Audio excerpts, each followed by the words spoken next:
2021년도 마지막 주일입니다. 이 마지막이라는 얘기를 근 한 달 동안 이 설교 시간에만 하더라도 여러 번 들으셨을 텐데, 이렇게 마지막은 기어코 반드시 옵니다. 한 해의 마지막 주일을 보내면서 이것을 다시 한번 깨닫게 됩니다. 이 마지막 주일에 그렇다면 우리의 고백은 무엇입니까? 이 마지막 주일 우리의 삶에 대한 평가는 무엇입니까? 오직 주의 은혜로 살았습니다. 하루의 마지막이든 한 해의 마지막이든 우리의 생의 마지막이든 이것이 마지막에 우리의 고백이 될 수 있기를 바랍니다. 오직 주의 은혜로 살았습니다. 왜 그렇습니까? 이것이 영원한 소망을 가진 자들의 고백이기 때문에 그렇습니다. 결코 후회하지 않는 인생을 사는 자들의 고백이기 때문에 그렇습니다. 참으로 복을 누리는 사람들의 고백이기 때문에 그렇습니다. 누가 이렇게 고백할 수 있습니까? 오직 주만이 소망이요 오직 주의 은혜로만 살 수 있다는 것을 믿는 자입니다. 오직 주의 은혜로 살았습니다. 이 고백은 예수 믿는 자의 고백입니다. 여러분, 원래 행복한 교회 표가 뭔지 여러분 아시죠? 여러분 왼쪽을 보시면 혹시 처음 보신 분은 안 계시죠? 저기 언제 저기 붙어있지? 내년에도 아마 2022년도 표가 저기에 붙게 될 겁니다. 올 한 해 표는 오직 주의 은혜로 살게 하소서입니다. 이것을 여러분 한 해 동안 그저 교회 본당 가면 왼편에 붙어있지가 아니라 이 표를 기억하고 이것을 우리의 삶의 기도의 제목으로 삼았다면 분명히 여러분은 오직 주의 은혜로 살았습니다 고백하는 이 시간이 될 줄 믿습니다. 이 한 해가 주의 주신 복을 마음껏 누린 시간이었을 것입니다. 주의 은혜로 사는 일이, 그리고 주의 은혜로 살았다 고백하는 것이 얼마나 놀라운 일인지 우리는 알고 맛보고 누려야 할 것입니다. 오늘 이 아침에, 이 마지막 주일 아침에 우리에게 주시는 말씀을 통해서 다시 한번 주의 은혜로 사는 인생의 복됨과 기쁨을 확인하고 깨닫는 이 귀한 시간이 될 수 있기를 바랍니다. 그래서 오직 주의 은혜로 살게 하소서라고 기도하고 언제나 우리의 그 마지막 순간 주의 은혜로 살았음을 고백하는 복된 인생이 다 될 수 있기를 주의 이름으로 축복합니다. 오늘 말씀에 바울과 실라는 지금 감옥에 갇혀 있습니다. 이들이 갇혀 있는 곳은 마게도냐 지방의 빌립보라는 도시입니다. 이곳에서 이들이 전도하다가 잡혀서 옥에 갇힌 것입니다. 그런데 이들이 이곳에, 이 마게도냐 지방의 빌립보라는 도시에 오게 된 것은 그들의 결정이 아니었습니다. 애초에 그들의 계획은 뭐였냐? 아시아에 가서 말씀을 전하는 것이었습니다. 그러나 성령께서 그들의 계획을 막으셨죠.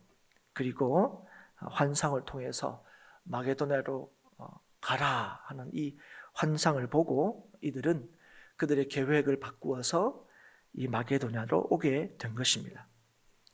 이곳에 왔을 때에 처음에는 이 복음을 전하는 일이 굉장히 순조로웠습니다. 강가에서 만난 자색 옷감 장수 루디아, 그가 복음을 듣고 예수님을 믿게 되고 그럴 뿐 아니라 이 바울 일행을 굉장히 이제 환대해 주게 되죠. 그래서 이 지역에서 복음을 전하는 일에 굉장히 큰 이제 힘을 얻게 됩니다. 그러니까 숙식이 갑자기 이제 해결이 돼 버린 거죠. 그래서 이곳에서 그러면 마음껏 이제 복음을 전할 수 있겠다, 이제 이런 생각을 가지게 됐을 거예요. 그리고 그곳에서 전도하면서 놀라운 기적도 일어났습니다. 복음을 전하는데 이렇게 방해를 했던 귀신 들린 여자를 고친 거죠. 이런 일들이 이렇게 진행이 될 때만 하더라도 이들은 마게도냐로 오는 것, 이게 주의 뜻이라는 것을 확신했을 것입니다. 그런데 귀신 들린 여자를 고친 일로 인해서 이들이 고발을 당하게 되고 감옥에 갇힌 거예요. 귀신 들린 여자를 고친 거, 이건 뭐 너무나 분명히 좋은 일이죠. 여러분 그렇지 않습니까? 귀신이 들렸다는 게 그게 얼마나 참 괴로운 일입니까? 우리가 성경을 통해서 잘 알고 있지 않습니까? 그런데 이 일로 통해서 이 여자를 통해서, 귀신 들린 여자를 통해서 수익을 얻는 사람이 있었다는 거죠. 그 종의 주인들, 이 종의 주인들은 더 이상 이제 귀신의 능력이 나가버리니까 뭘로 수익을 얻은지 구체적으로 나타나 있지 않지만 어쨌든 이 여자 때문에 얻는 그 경제적인 이익이 이제 끊겨버려서 그 손해를 보게 되자 이들 어떻게 합니까? 고발하게 되죠. 여러분, 이게 여러분 사람들의 기준입니다. 여러분, 그게 그 사람에게 아무리 좋더라도 나한테 손해면 그게 좋은 일이 될 수가 없어요. 그래서 그렇게 한 사람들에 대해서 어떻게 하는 겁니까? 고발하고 자기에게 손해를 끼쳤다는 이유로 감옥에 가두어 버리는 거죠. 바울의 일행은 주님의 인도하심을 따라서 이곳에 왔고 주님의 능력으로 귀신 들린 자도 고쳤습니다. 그런데 그 결과가 어땠습니까? 더 놀랍게 복음을 전하는 일이 열린 게 아니라 많은 매를 맞고 착고에 채워진 채 깊은 옥에 갇히게 됩니다. 여러분, 옥에 갇힌 바울의 일행은 순식간에 일어난 이 일로 통해서 굉장히 혼란스러웠을 겁니다. 그들은 자기 계획을 따라서 온 것도 아니고 자기 유익을 위하여 이곳에 온 곳은 더더욱 아닙니다. 여러분, 이곳에 복음을 전하는 것은 하나님의 뜻이고 하나님의 영광을 위한 것이지만 이게 곧 누구를 위한 것입니까? 이 복음을 듣게 될 이 사람들, 이 지역의 사람들을 위한 거죠.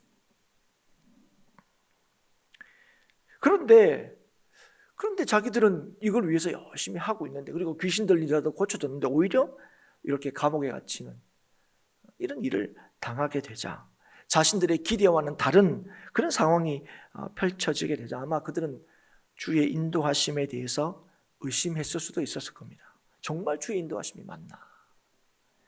주님께서 지금 우리와 함께 하시는 게 맞나? 여러분, 우리도 마찬가지죠. 여러분, 우리도 우리의 기대와 계획과 다른 삶의 정황을 만나게 될 때 제일 먼저 하게 되는 생각이 이런 거예요. 정말 주님께서 나를 인도하시는 거 맞나? 지금 나와 지금 함께 하시는 게 정말 맞나? 이런 의심이 제일 먼저 들죠. 여러분, 직전까지 이들은 놀라운 복음 전파의 일을 감당했습니다. 근데 그게 한순간에 이렇게 멈춰지게 되죠. 그리고 그들이 감옥에 갇힌 이 일은 아무리 생각해도 상식적이지 않기 때문에 그래서 이들은 더 불안했을 것입니다. 앞으로 어떻게 될까? 두렵기도 했을 것입니다. 그런데 우리는 뜻밖의 상황을 보게 됩니다. 그게 25절이죠. 한밤중에 바울과 실라가 기도하고 하나님을 찬송하며 죄수들이 듣더라. 한밤중에, 이건 아마 이 바울의 일행이 옥에 갇힌 지가 적지 않은 시간이 흘렀다는 걸 우리에게 보여주는 걸 겁니다. 꽤 많은 시간이 지난 후에, 정확하게 몇 시간이 지난지 모르지만 한밤중에 그들이 기도하고 하나님을 찬송했다, 이렇게 하는 거예요. 그럼 그 시간 동안 무슨 일이 있었을까요? 그 한밤중이 되는 데까지, 그리고 무슨 시간이 있었길래 그들이 그 한밤중에 기도하고 찬송했을까요? 분명한 것은 기도했다면 이 상황에서 벗어나게 해달라는 기도는 아니었을 것입니다. 만약에 그런 기도였다면, 그게 그 기도의 제목이었던 중심이었다면 옥토가 움직이고 문이 다 열리고 메인 것이 벗어졌을 때 그들은 지체 없이 도망갔을 것입니다. 하나님의 응답을 받았다 생각하고 저라도 여러분도 마찬가지일 거예요. 그렇게 기도하고 문이 열렸다면 할렐루야 하면서 바로 뛰쳐나왔을 것입니다. 그러나 놀랍게도 바울 일행은 도망가지 않았습니다. 그래서 그들이 부른 찬송도 아마 그런 류의 찬송은 아니었을 거예요. 그죠? 할 수 있다 하시니는 이러면서 이런 찬송은 분명히 아니었을 것입니다. 저도 이제 이 말씀을 이렇게 묵상하면서 어떤 찬송이었을까 이런 생각을 제가 해봤습니다. 그런데 아마 이런 류의 찬송이 아니었을까. 그러니까 찬송가 425장이 떠올랐습니다. 내 주여 뜻대로 행하시옵소서. 온몸과 영혼을 다 주께 드리니 이 세상 고락간 주 인도하시고 날 주관하셔서 뜻대로 하소서. 내 주여 뜻대로 행하시옵소서. 큰 근심 중에도 낙심케 마소서. 주님도 때로는 울기도 하셨네. 날 주관하셔서 뜻대로 하소서. 내 주여 뜻대로 행하시옵소서. 내 모든 일들을 다 주께 맡기고 저 천성 행하여 고요히 가리니 살든지 죽든지 뜻대로 하소서. 여러분 또 이 설교를 또 이렇게 듣다가 너희들 바울과 실라가 그 감옥에서 몇 장 부르는 줄 아냐? 찬송가 425장이야. 이렇게 얘기하시면 안 돼요. 이런 류의 찬송을 불렀다는 거예요. 여러분 이 찬송은 1700년대에 만들어진 찬송입니다. 이건 2000년 전의 일이고요. 그러니까 이런 찬송이 아니었을까? 내 주여 뜻대로. 아마 그 한밤중에 이 찬송이 쫙 이렇게 들려지지 않을까요? 원래 감옥은 어떤 소리가 다 울려 퍼집니까? 난 억울하다. 난 여기에 들어올 사람이 아니다. 오해다. 뭐 이런 외침만 가득하는 감옥이었는데 깜깜한 그 방에 내 주여 뜻대로 행하시옵소서. 바울과 실라는 분명히 주의 뜻을 구했을 것입니다. 자신들이 처한 이 당혹스러운 이 상황에 대해서 자신들이 1차적으로 가질 수 있는 생각과 계획, 우리가 제일 먼저 가질 수 있는 생각이 뭡니까? 빨리 여기서 다시 벗어나는 거죠. 근데 그걸 위해서 기도하지 않았을 것입니다. 그랬으니 문이 열렸어도 도망가지 않았을 것입니다. 그렇다면 한밤중이 될 때까지 그들에게 무슨 일이 일어났는지 우리는 충분히 말할 수 있을 것입니다. 그 시간이 어떤 시간이었는지 우리가 말할 수 있다는 거예요. 어떤 시간이었느냐? 의심과 두려움이 확신과 소망으로 바뀌는 시간이었을 거라는 거죠. 예기치 않았던 그 상황에서도 여전히 주께서 인도하시고 함께 하신다는 것을 깨달은 시간이었다는 것입니다. 여러분, 이게 왜 이런 일이 났지? 그들은 감옥에 갇히고 난 뒤에 굉장히 두려웠을 거예요. 그런데 여러분 가만히 생각해 봤을 거예요. 여기 우리가 어떻게 왔지? 우리가 왜 왔지? 우리가 오고 싶어 왔나? 아니, 주님이 가라 그러셨잖아. 그래, 오늘 빌립보 여기 온 거는 우리 결정이 아니었어. 그럼 우리가 여기 왜 들어왔어? 그 여자를 고쳤기 때문에 그런가? 아마 그 사람들이, 그 주인들이 아마 해서 고발했지 않냐? 맞아.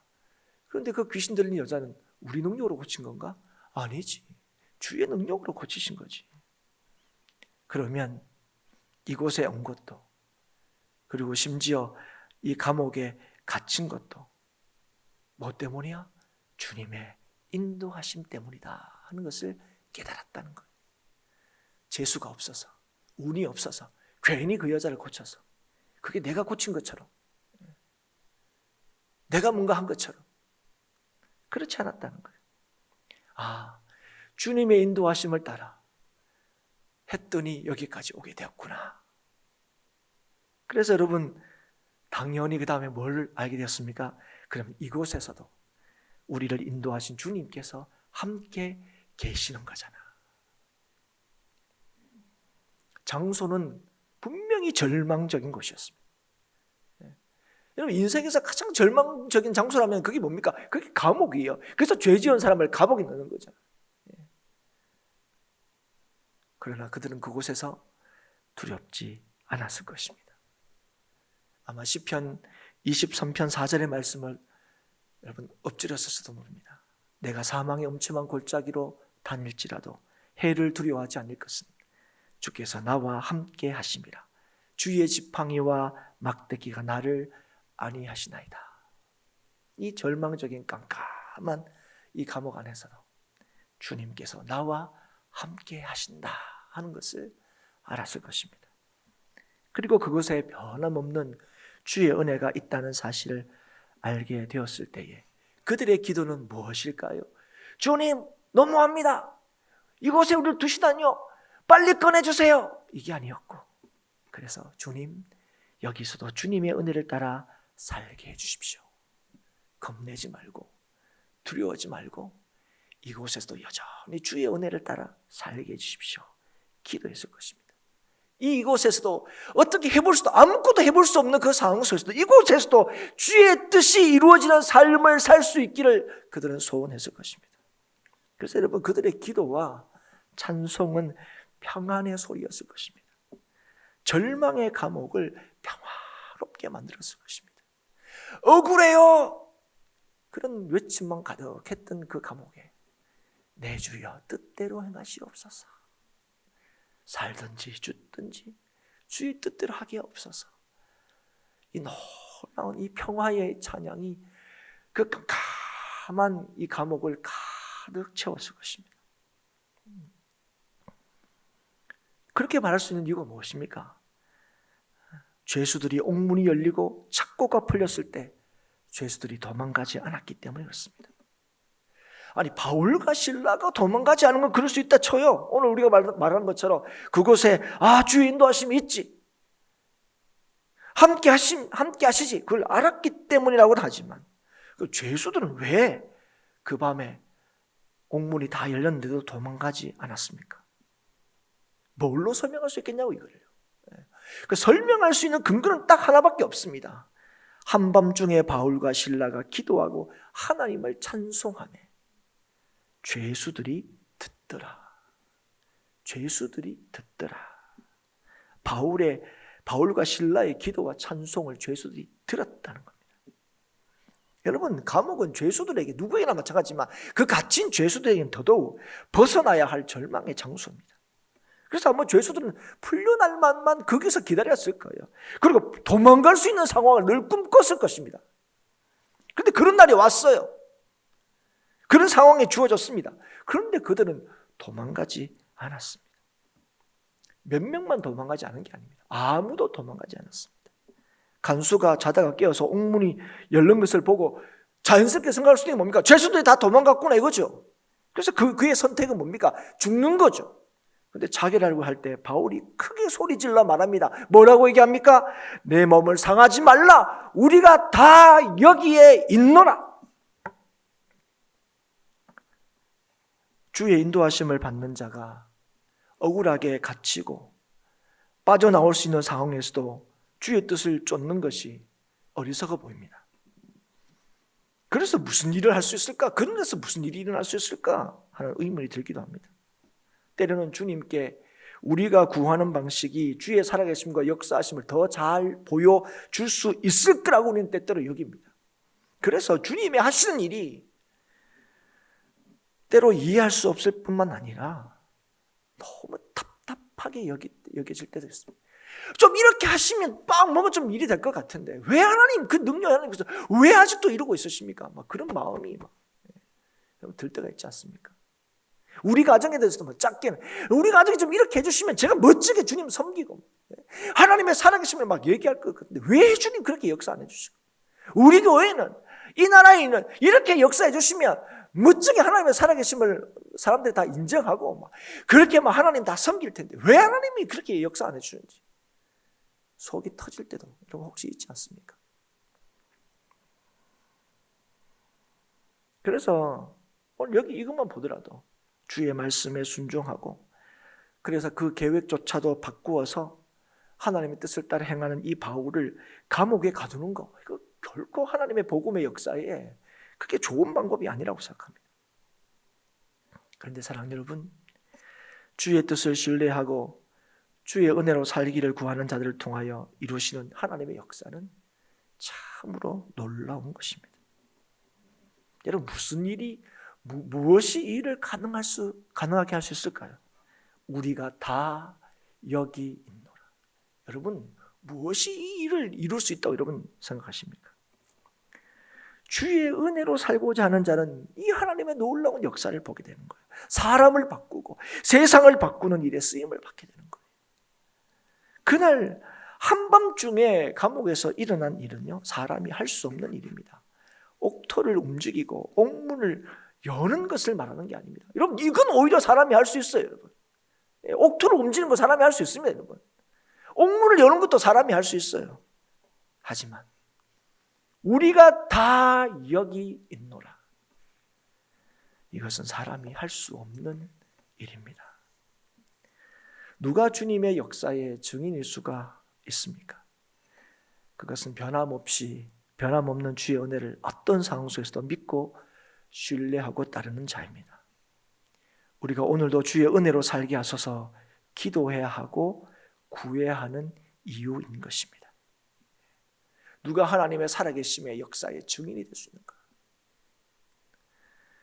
주의 은혜로 살고 하자라는 절망의 상황에서 평화를 누릴 뿐 아니라 평안을 전하게 됩니다. 그리고 주님의 역사만이 사람을 참으로 두렵게 합니다. 그리고 그 두려움을 느끼는 자들에게 참 평화가 어디 있는지, 구원이 어디 있는지를 묻게 하는 거죠. 여러분, 겉으로 볼 때는요, 간수는 그 감옥에서 유일하게 자유한 자라고 할 수 있습니다. 겉으로 볼 때는 간수는 그 옥에서 유일하게 구원을 받은 자라고 할 수 있습니다. 그런데 그가 그 밤중에 그 옥에서 주의 은혜로 사는 바울에게 뭘 묻게 되는 겁니까? 어떻게 하여야 구원을 얻습니까? 바울은 죄수입니다. 자기는 간수입니다. 그런데 간수가 죄수에게 뭘 묻는 거죠? 어떻게 하면 구원을 얻습니까? 여러분, 누가 참으로 자유롭고 누가 우리를 구원할 수 있느냐? 상황이 아닙니다. 사람이 아닙니다. 주님만이, 주의 은혜만이 우리를 자유케 하고 구원한다는 거예요. 간수인 자기가 볼 때도 죄수인 그 바울이 뭘 받은 사람이라고요? 진짜 자유한 사람이고 진짜 구원을 받은 사람이라는 사실을 인정할 수밖에 없다는 거예요. 예수를 믿는 자만이 구원을 얻고 자유를 누릴 수 있는 겁니다. 어떻게 하면 구원을 받을 수 있습니까? 묻는 간수에게 바울이 한 얘기가 뭡니까? 주 예수를 믿어라. 그리하면 너와 내 집이 구원을 받으리라. 이것이 모든 자에게 주시는 구원의 메시지입니다. 예수님만이 우리의 구원이 되신다는 거예요. 자신을 잡아 가둔 백성의 관리들과 장로들 앞에서 베드로가 예수님에 대해서 증언한 것도 동일합니다. 사도행전 4장 12절에 다른 이로서는 구원을 받을 수 없나니 천하 사람 중에 구원을 받을 만한 다른 이름을 우리에게 주신 일이 없음이라 하였더라. 그리고 이 이름 무엇보다도 우리의 구원자가 되시는 예수님께서 친히 밝히신 것입니다. 요한복음 14장 6절에 예수께서 이르시되 내가 곧 길이요 진리요 생명이니 나로 말미암지 않고는 아버지께로 올 자가 없느니라. 사랑하는 여러분, 오늘 이 주의 은혜로 사는 자들을 통하여 이 놀라운 복음이 전해집니다. 이 복음은요, 우리의 탁월함으로 전해지는 게 아닙니다. 우리 복음의 능력을 믿는 믿음으로 전해지는 것입니다. 그래서 절망의 장소에서 한 가정이 구원을 얻는 놀라운 일이 일어났고 간수의 집은 하나님을 믿게 된 것으로 인하여 크게 기뻐했습니다. 그리고 이 일은 바울도 기뻐하고 놀라워했을 것입니다. 언제나 어디서나 어떤 상황에서나 주의 인도하심과 함께하심을 믿어서 늘 주의 은혜를 따라 살고자 하는 자는 기쁨을 전하고 기쁨을 누리며 삽니다. 평안을 누리고 평안을 전하며 삽니다. 이것이 오늘도 우리에게 은혜 주심으로 이 땅에 이루시고자 하시는 주님의 역사입니다. 한 해의 마지막 주를 보내면서 저와 여러분은 지금 어디에 있습니까? 어떤 상황에 여러분 계십니까? 확실하게 말할 수 있는 한 가지가 있습니다. 우리 모두에게. 그건 어느 때보다 심각한 코로나 상황에 있다는 것이죠. 그렇다면 제가 여러분한테 질문합니다. 이 상황에서 저와 여러분의 기도는 무엇입니까? 이런 상황에서 저와 여러분이 부르는 찬송은 여러분 무엇입니까? 이 기도가 여러분을 평안하게 하고 있습니까? 이 찬송이 세상을 평화롭게 만들고 있습니까? 오늘 예수 믿는다고 하는, 예수를 머리로 한다는 이 교회를 향하여 사람들이 두려워하며 우리의 구원이 어디 있느냐? 어떻게 하면 구원을 받을 수 있느냐? 묻고 있습니까? 오늘도 저와 여러분을 부르셔서 이 땅에 살게 하신 것은 이 땅에서 은혜를 누리고 그 은혜를 전하게 하기 위해서입니다. 우리가 원하지 않는 상황이지만 여전히 우리를 인도하시고 우리와 함께 하심을 알아서 주의 뜻을 따라 주의 은혜로 살아가는 저와 여러분이 될 수 있기를 주님으로 축복합니다. 우리의 교회됨과 우리의 성도됨이 바로 여기 있는 거예요.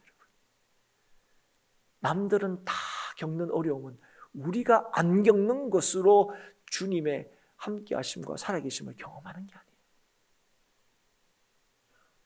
오히려 더 어려운 상황 속에 있음에도 불구하고 그 어려운 상황에 있는 자들에게 진짜 소망이 무엇인지를 보여주는 자들이 오늘 이 땅에 교회와 성도가 부르심을 받고 세우심을 받은 이유입니다. 사랑하는 여러분, 꼭 기억하십시오. 오늘도 주의 은혜로 사는 자가 오늘도 주의 은혜를 누릴 뿐 아니라 주님의 역사하심을 전할 수 있습니다.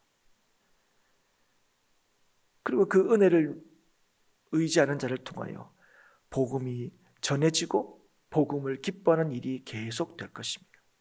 상황의 문제가 아닙니다. 우리의 능력의 문제가 아닙니다. 오직 주의 은혜로 사느냐에 있습니다. 우리의 마지막 날, 그게 매일의 마지막이든 1년의 마지막이든 우리의 인생의 마지막이든 그 마지막 그 순간에 언제나 주의 은혜로 살았습니다 고백하는 저와 여러분이 될 수 있기를 축복합니다. 그러기 위해서 오늘 주의 은혜로 살게 하소서 기도하는 저와 여러분이 될 수 있기를 바랍니다. 주의 은혜로 사는 자가 평안과 기쁨을 누리고 평안과 기쁨을 전하며 살 수 있습니다.